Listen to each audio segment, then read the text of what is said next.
নমস্কার, আমি মনিকা। আপনারা সবাই কেমন আছেন? আশা করি সবাই ভালো আছেন, সুস্থ আছেন। আজ 7ই জুন, শুক্রবার। অভিজিতের আজকে ছুটি ছিল, তো ভাবলাম আজকে কি বানাই দুপুরবেলা। তো দেখলাম একটু কচু আছে, তো ভাবলাম চিংড়ি মাছ দিয়ে কচুর তরকারিটা করলে বেশ ভালো খেতেও হয়। তো ভাবলাম আজকে দুপুরবেলা তাই বানাই, আর তার সাথে একটু ফুলুরিও ভাবছি বানিয়ে নেবো। আর আদির জন্য তো ডাল করতেই হবে। তো চলুন রেসিপিটা শুরু করা যাক। তার আগে আপনাদেরকে একটা জিনিস দেখাই। এই দেখুন, কে বলবে কালকে রাত্রি বৃষ্টি হয়েছিল, আর হয়েছিল অল্প হলেও ওয়েদারটা ঠান্ডা ছিল, কিন্তু এখন দেখছেন কীরকম রোদ্দুর উঠে গেছে। গরমে পারা যায় না। আসুন, এই হচ্ছে আমার আজকের উপকরণ।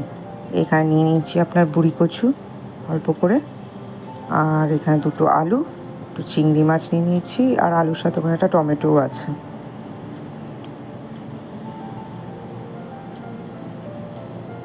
এবার এই বুড়ি কচুগুলোকে আপনার একটু ভাপিয়ে নিচ্ছি প্রেশার কুকারে। ওই জোর আছে 2 সিটি দিলেই যথেষ্ট, আর সামান্য একটু নুন দিয়ে দিচ্ছি, দিয়েই বসিয়ে দিলাম। এবার শুকনো খোলার যে মশলাটা, চলুন ওটা রেডি করা যাক। এই কড়ায় আমি 2 ছোটো ছোটো শুকনো লঙ্কা দিয়ে দিচ্ছি,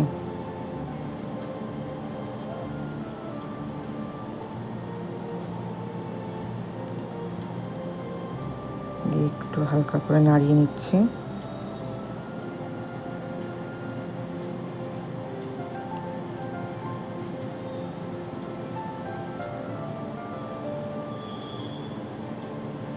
মনে হচ্ছিলো একটু ঝালটা কম হবে, তাই জন্য ভাবলাম আধখানা একটু লঙ্কা দিয়ে দিই, টুকরো ছিল।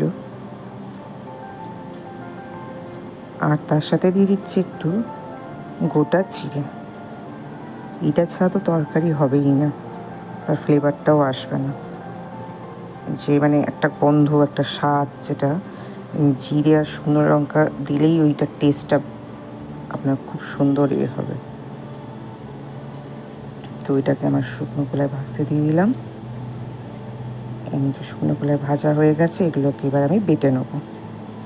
এই দেখুন, মশলাটা একটু বেশি করেই বেটে রেখেছি, পরে যদি অন্য কিছু বানাই। আর এইখানে আমার কচুটা সেদ্ধ হয়ে গেছে, এটাকে ছাড়িয়ে নিই, দাঁড়ান।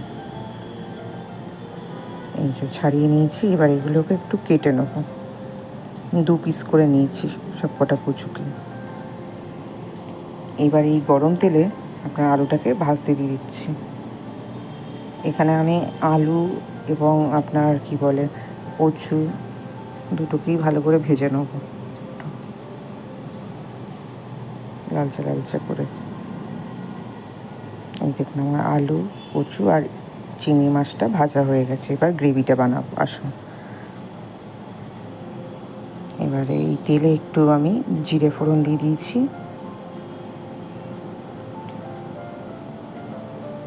আর দিচ্ছি একটু পেঁয়াজ। পেঁয়াজটা অপশনাল, আপনারা দিতে চাইলেও দিতে পারেন। আমার শাশুড়ি কিন্তু দেয় না। আমার বর বললো একটু অন্যরকম করে বানাও না, মায়ের মতন তো তুমি বানাও। বললাম ঠিক আছে, ট্রাই করে দেখছি, খারাপ হলে কিন্তু বলবে না। আর এই দিয়ে দিলাম একটু টমেটো,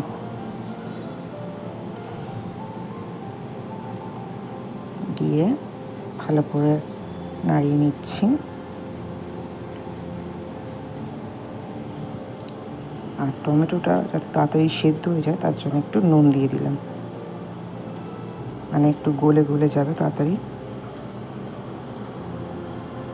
আর ওপর থেকে একটু দিয়ে দিচ্ছি আপনার হলুদ গুঁড়ো,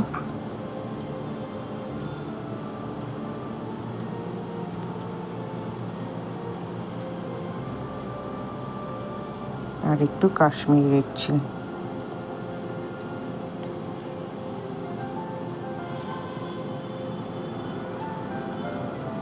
দিয়ে ভালো করে এটাকে নাড়িয়ে নিচ্ছি।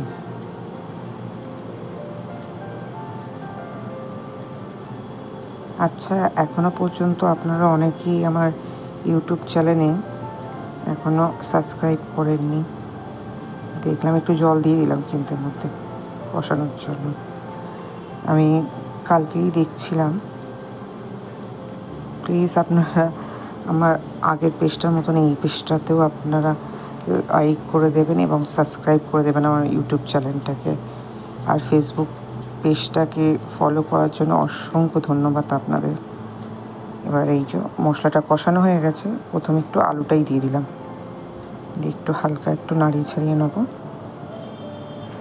এখানের এই আলুটা তো যত মনে হয় পাহাড়ি আলু, এত ভালো এত তাড়াতাড়ি হয়ে যায় যে আপনাদের কী বলবো।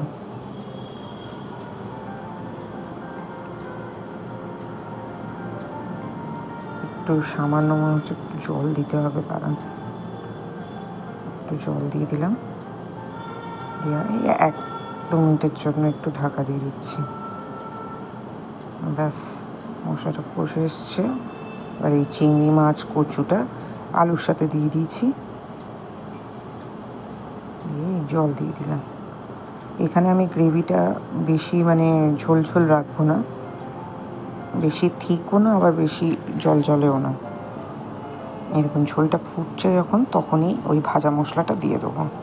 এতেই কিন্তু আপনার ঝালটা এসে যাবে, আলাদা করে ঝাল দিতে হবে না। আর আমি এখানে 2 কাঁচা লঙ্কা দিয়ে দিয়েছিলাম।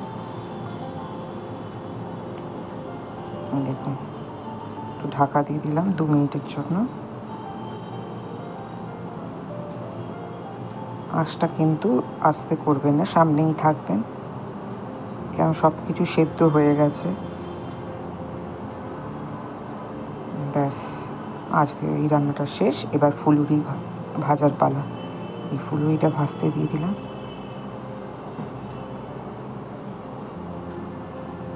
আর ওইদিকে আদিকে খাওয়ানো হয়ে গেছে, আর বাবা খেতে দাও বলে ডাকছে। এই হলো আজকের আমাদের দুপুরের খাবার। ভিডিওটা ভালো লাগলে একটা লাইক করে দেবেন, আমার ফেসবুক পেজটাকে ফলো করে নেবেন, এবং যারা ইউটিউব দিয়ে দেখছেন ইউটিউব চ্যানেলটাকে সাবস্ক্রাইব করে দেবেন। আজ এখানেই বিদায়।